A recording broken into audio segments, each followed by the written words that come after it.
Résumer brièvement mon parcours. On m'avait dit, suis le droit chemin et Dieu te bénira. Je suis parti en couille et en travers.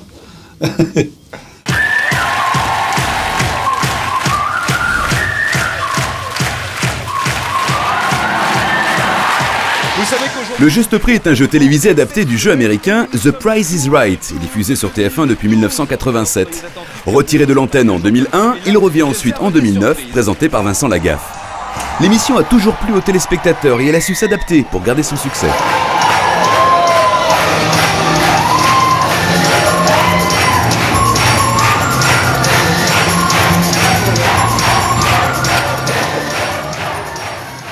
Nous avons suivi le développement des émissions de Noël de la préparation au tournage, c'est-à-dire de la construction du décor et des jeux, jusqu'à la fin de l'enregistrement des émissions.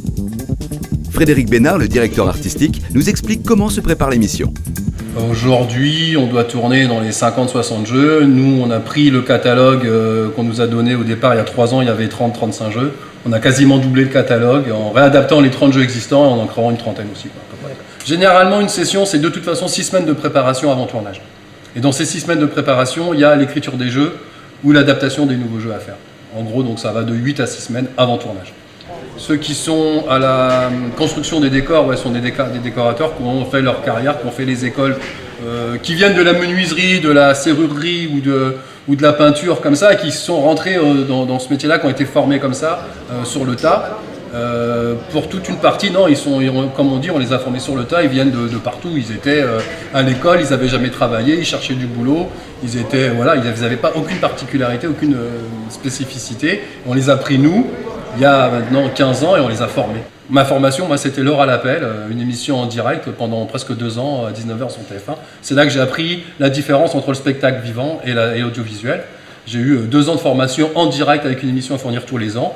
Et puis après, c'est parti, quoi. Et puis on ne s'est pas arrêté, Big Deal, Drôle de jeu, et maintenant Juste Prix.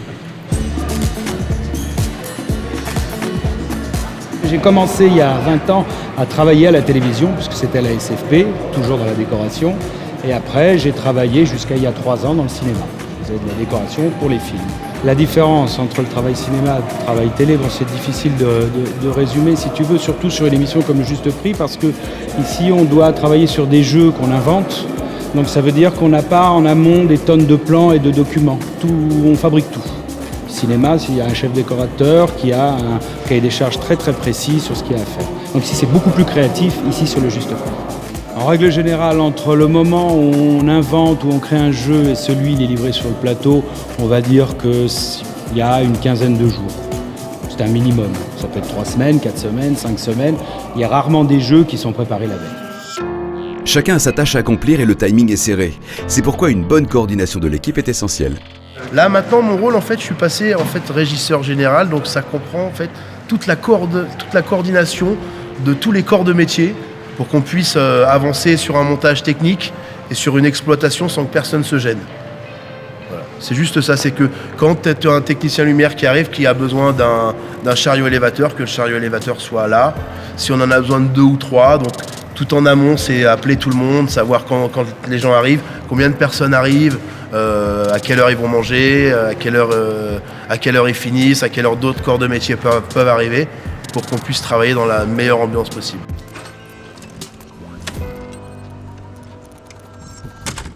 De 500 à 4 000 rejoindre le plateau, là, tu pouvais pas? C'est jamais arrivé. C'est plus souvent arrivé qu'on ne gagne rien. Exact. Le 7 ou le 9. Donc c'est soit 5938, soit 5738. Vous faites une seule unique proposition. Gaëtan. J'ai un parcours particulier, c'est le mien. Je veux dire, chaque réalisateur, en fait, il n'y a pas de réalisateurs qui sont directement réalisateurs. Donc moi j'ai été technicien, monteur, j'ai travaillé dans le cinéma d'animation, j'ai fait des courts-métrages, et puis après, grâce à ce que j'avais fait au cinéma, j'ai pu travailler à la télévision, à une époque où il fallait une carte professionnelle. Et puis après à la télévision, j'ai fait beaucoup de monocam, des reportages, des fictions, tout ça. Et puis un jour, on m'a demandé de faire du plateau. J'ai fait une émission qui s'appelait Hip Hop, qui a très très bien marché, et qui m'a permis de faire beaucoup de choses derrière, jusqu'à aujourd'hui. Alors un jeu télé, il faut d'abord avoir une mécanique impeccable. Il y a des repères, il y a une charte à mettre en place avec une mécanique qui doit être imparable. Après, surtout avec Vincent Lagaffe, on est obligé de sortir de ce cadre. Mais il faut garder toujours le cadre. Il ne faut jamais oublier que le spectateur, le type chez lui, doit comprendre le jeu, doit savoir s'il a gagné, s'il doit perdre, etc. Rester dans la logique du jeu.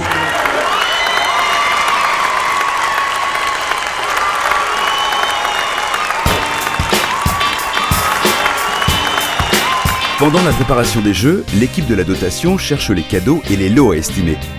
Les objets des vitrines sont en fait des prêts négociés avec des fournisseurs extérieurs. Si le cadeau est gagné, il est acheté au fournisseur à un tarif préférentiel. Sinon, il est rendu à la fin du tournage. S'il est abîmé, il est acheté et donné à Emmaüs. Les autres cadeaux, dits de sélection, sont la plupart du temps dénichés sur Internet. L'équipe de la dotation privilégie des objets amusants et innovants.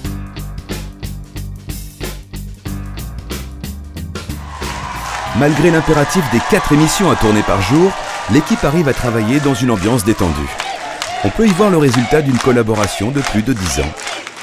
C'est très rare de retrouver une ambiance pareille sur d'autres plateaux, dans d'autres endroits. À la rigueur, tu pourras retrouver une telle ambiance quand tu seras, on va dire, en tournée avec un groupe, que tu vas faire 200 ou 300 dates, ou peut-être sur un long métrage où tu fais 3-4 mois et que tu travailles avec des gens, tu auras, mais ici ça fait quand même à peu près une bonne dizaine d'années qu'on travaille un peu tous ensemble, même s'il y a eu une coupure de 3-4 ans. Mais ouais, on se connaît vraiment, on se connaît les yeux fermés. Moi, jamais j'engueule un cadreur, ça arrive pas, quoi, c'est pas possible. Ça me paraît pas possible. S'il y a un truc qui va pas, je dis rien. Et un jour, il y a un cadreur qui va dire un truc terrible, il m'a dit, toi, des fois tu parles beaucoup, tu dis plein de trucs, mais quand tu dis rien, là, on sent qu'il y a eu un problème et qu'il y a vraiment un truc à voir et les mecs comprennent, quoi. On peut pas dire que une équipe, une ambiance soit remplaçable par une autre. On peut avoir autre chose, d'aussi bien, peut-être mieux, mais on peut pas avoir la même chose, c'est pas possible. Moi je le sens même quand, par exemple aujourd'hui j'ai un cadreur qui est malade, il y a eu des changements de cadreur, ça joue sur 2 caméras, mais je le sens terriblement, quoi. Il faut faire très attention parce qu'il faut que le nouvel arrivant s'adapte au truc, qu'il se retrouve bien, et parfois ça va très très vite. Donc c'est pour ça que quand on se connaît, quand on travaille ensemble depuis longtemps, on gagne énormément, en tout, en qualité, en réactivité.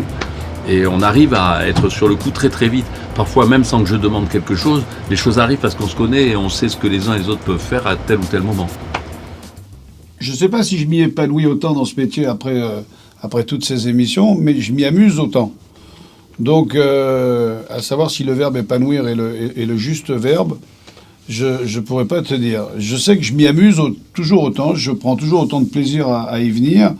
Et depuis pratiquement 33 ans que je fais ce métier, que ce soit à la télévision ou sur scène, c'est la même équipe. Donc on est plus devenu une bande de potes, une mafia locale, une grande famille, et c'est toujours un grand kiff que de bosser ensemble. Vous voyez, la dame âgée qui est derrière moi, il y a 20 ans qu'elle me maquille. En réalité, s'il n'y avait pas cette humeur, s'il n'y avait pas ce côté un peu délirant, etc. et tout, au bout d'un moment on serait dans la mécanique pure, et je l'ai connu dans d'autres jeux, à un moment donné tout le monde s'ennuie, quoi.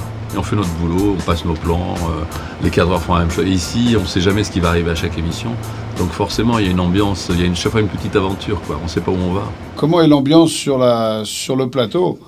Moi j'ai envie de dire que c'est terrible. Mais maintenant on va dire que je suis prétentieux, mais toutes les personnes qui bossent sur ce plateau et qui ont l'habitude de bosser sur d'autres plateaux n'ont qu'une envie, c'est de bosser ici, dans cette équipe. Encore une fois, c'est le résultat de 20 ans de complicité et de 20 ans de fidélité, tous ensemble. Donc on se connaît tous, on se charrie, on se chambre, c'est hyper efficace, ça bosse très très vite. Là où des types vont bosser 2 heures sur une émission, nous on va la boucler en 50 minutes parce que tout le monde est rodé, tout le monde connaît son taf depuis X temps. Et je pense que si ce n'est pas la meilleure ambiance de la télé, c'est vraiment une des meilleures ambiances de plateau télé. C'est donc l'esprit familial de cette équipe qui permet à chacun de donner son maximum et qui fait du Juste Prix une émission à succès.